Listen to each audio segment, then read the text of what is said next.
لو قلت للكابتن بتاعك في الجيم انك هتتمرن تكرارات عالية اوزان خفيفة عشان تنشف، هيضحك عليك واللي في الجيم هيضحكوا عليك، واحتمال يزفوك ويقولوا العبيط اهو اهو ايه العبيط اهو. الغريب بقى ان ارنولد ولاري سكوت وكل فراودة المدرسة القديمة كانوا بينشفوا بالطريقة دي. مين بقى كده الصح؟ انا دكتور مروان عبد اللطيف، وفي الفيديو ده هقول لك مين الصح، بس الاول اعمل لي لايك وسبسكرايب، ولو عجبك الفيديو ابعته لاصحابك. انك تتمرن تكرارات عالية للتنشيف عكس الشائع ده شيء علميا صح جدا، بس جزء من انظمة اكبر ناس كتير ما تعرفوش. تعال نتكلم عن واحد فيهم اسمه التيمت دايت لليل ماكدونالد، واحد من اجمد الناس في التغذية. بيقول لك كالاتي: هتقسم اسبوعك 5 ايام ويومين. ال5 ايام دول هتتمرن تكرارات عالية جدا باوزان خفيفة جدا، يفضل على الاجهزة عشان الامان وعشان تجيب اخرك. في ال5 ايام دول هتاكل اكل لو كارب هاي بروتين، يعني مفيش كربوهيدرات ولا دهون كتير بس بروتين كتير.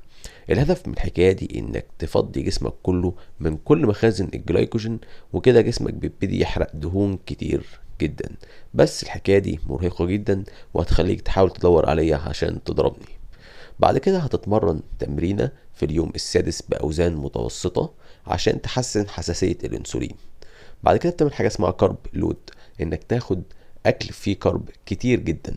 كونك اتمرنت قبل الحكايه دي زي ما قلنا هيخلي الانسولين حساسيته تتحسن في العضلات، فجسمك هيخزن اغلب الكربوهيدرات دي كجلايكوجين في العضلات، ومش هتتخزن اغلبها كدهون، وبالتالي مش هتخس الخساره اللي انت عملتها. بعد كده اخر التحميله دي في اليوم السابع هتتمرن تمرين باوزان عاليه عشان تحافظ على عضلاتك وما تخسش، وتعيد هذا النظام زي ما كان. في الواقع النظام ده معقد شوية ومرهق جدا، عشان كده هو محجوز للمتقدم اللي عنده قوة عزيمة وعنده كتلة عضلات وعنده خبرة يقدر ينشف من غير ما يخسر عضلات كتير ومن غير ما يتعب جامد. بكرر تاني الاسلوب ده في التمرين صعب شوية. الفكرة ان احنا لما نيجي نبتديه ممكن نبتديه باسلوب ابسط شوية، ان احنا منقللش كارب جامد من الاول، او ما نبتديش تكرارات عالية جدا من الاول، وواحدة واحدة نجربه. برضه مش لازم نمشيها في سايكل في شكل 7 أيام اللي هو 5 لو كارب و2 تاني.